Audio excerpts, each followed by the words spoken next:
Welcome back. Belagavi Congress ಅಧಿವೇಶನ ಶತಮಾನೋತ್ಸವಕ್ಕೆ ಸಜ್ಜಾಗಿದ್ದು December 26-27ರಂದು ನಡೆಯಲಿದೆ ಶತಮಾನೋತ್ಸವ ಕಾರ್ಯಕ್ರಮ.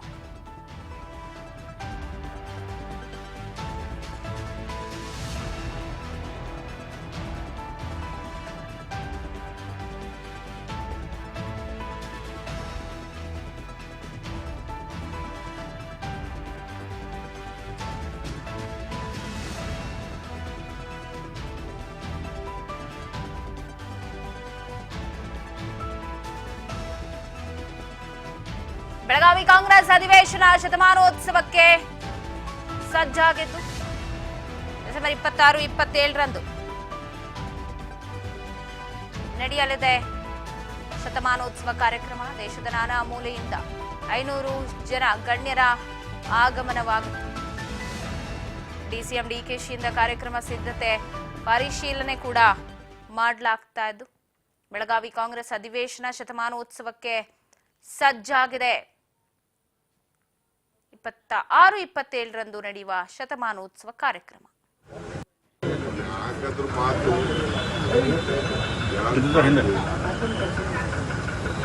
ಯಾರು ಕೆಲಸಲಿ ಏನಾದ್ರು ಮಾಡ್ತೀವಿ. ಕಾಂಗ್ರೆಸ್ ಪಾರ್ಟಿ ಶಕ್ತಿ ಅವ್ರಿಗೂ ಗೊತ್ತಿದೆ, ಯಾಕೆ ಮಾತಾಡ್ತೀವಿ. ಇತಿಹಾಸಕ್ಕೆ ತಗೊಂಡು 26ನೇ ತಾರೀಕಿಂದ ಅದಕ್ಕೆ ಬೆಳಿಗ್ಗೆ ಕೆಲವು ಜಾಗಗಳಲ್ಲಿ ಉದ್ಘಾಟನೆ ಮಾಡುವುದು. ವರ್ಕಿಂಗ್ ಕಮಿಟಿ ಮೀಟಿಂಗು 24 ಗಂಟೆ ನಡೀತದೆ.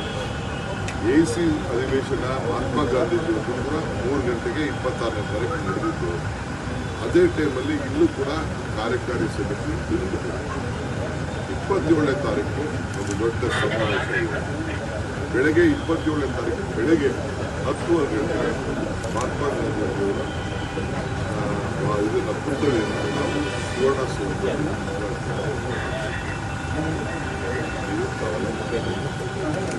ಇದಲ್ಲದೆ ಬೇರೆ ಬೇರೆ ಕೆಲವು ACC ಅಧ್ಯಕ್ಷರು ಕೆಲವೆಲ್ಲ ಸುವರ್ಣಸೌಧದಲ್ಲಿ ಮಧ್ಯಾಹ್ನ ಅಲ್ಲಿ ಬಂದಂಥವರೆಲ್ಲ ಫೋಟೋ ಸೆಷನ್ ಅದು ಕೂಡ ಎಲ್ಲರಿಗೂ ಕೂಡ.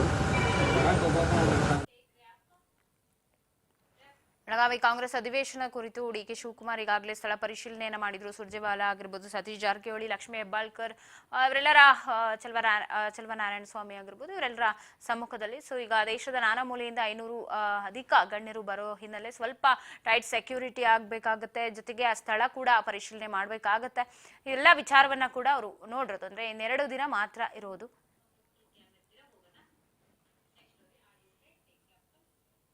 ಇತ ಸಿಟಿ ರವಿ ಅವಾಚ್ಯ ಶಬ್ದ ಬಳಕೆ ವಿಚಾರಕ್ಕೆ ಸಂಬಂಧಪಟ್ಟಂತೆ ಸಿಐಡಿಗೆ ವಹಿಸಿದ ವಿಚಾರಕ್ಕೆ ಪ್ರಿಯಾಂಕ್ ಖರ್ಗೆ ರಿಯಾಕ್ಟ್ ಮಾಡಿದ್ದಾರೆ ಬೆಂಗಳೂರಿನಲ್ಲಿ.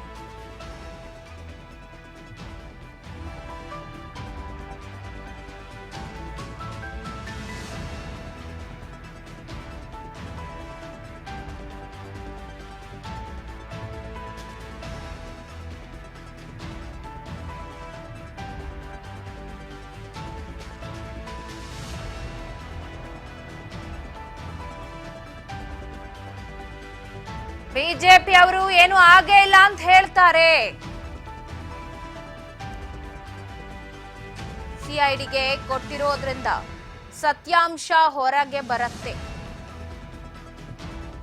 ಸಿಟಿ ರವಿ ಅವಾಚ್ಯ ಶಬ್ದ ಬಳಕೆ ವಿಚಾರ ಸಿಐಡಿಗೆ ವಹಿಸಿದ ವಿಚಾರಕ್ಕೆ ಸಂಬಂಧಪಟ್ಟಂತೆ ಪ್ರಿಯಾಂಕ್ ಖರ್ಗೆ ಬೆಂಗಳೂರಿನಲ್ಲಿ ಮಾತನಾಡಿದ್ದಾರೆ. ಸ್ಪಷ್ಟವಾಗಿ ಹೇಳಿರೋದಂದ್ರೆ ಅವರ ಅಂದ್ರೆ ಸದನದ ಏನು ಆಡಿಯೋ ವಿಡಿಯೋ ಇದೆ ಅವ್ರ ರೆಕಾರ್ಡಿಂಗ್ ನಲ್ಲಿ ಇಲ್ಲ. ಸೊ ಅವ್ರ ಪ್ರಕಾರ ಅದು ಸಾಕ್ಷಿ ಇಲ್ಲ ಕಾರಣ ಅವರು ರೂಲಿಂಗ್ ಕೊಟ್ಟಿದ್ದಾರೆ. ಆದ್ರೆ ನಿಮ್ದಿದೆ ಅಲ್ವಾ, ನೀವು ಕೂಡ ಇರೋದು ನೀವೇನು ಇಲ್ಲಿಗಲ್ ಆಗಿಲ್ಲ. ಅಲ್ಲಿ ಬೈ ಪರ್ಮಿಷನ್ ದ ಚೇರ್ ನೀವಲ್ಲಿ ಅಧಿಕೃತವಾಗೇ ನಿಮ್ ಪ್ರೆಸೆನ್ಸ್ ಇದೆ ಅಲ್ವಾ, ಅಧಿಕೃತವಾಗೇ ನೀವು ರೆಕಾರ್ಡಿಂಗ್ ಮಾಡ್ತಾ ಇದ್ರಿ. ಅಡ್ಜರ್ನ್ಮೆಂಟ್ ಆದ್ಮೇಲೆ ಏನು ಸದನದ ಕ್ಯಾಮ್ರಾಗಳು ಆಫ್ ಇತ್ತು, ನಿಮ್ ಕ್ಯಾಮ್ರಾ ಆನ್ ಇತ್ತು. ಅಂಡ್ ಯು ಆರ್ ದೇರ್ ಯಾಕಂದ್ರೆ ಅಲ್ಲಿ ನಿಮ್ಗೆ ಪರ್ಮಿಷನ್ ಕೊಟ್ಟಿದ್ದಾರೆ ಇರ್ಲಿಕ್ಕೆ.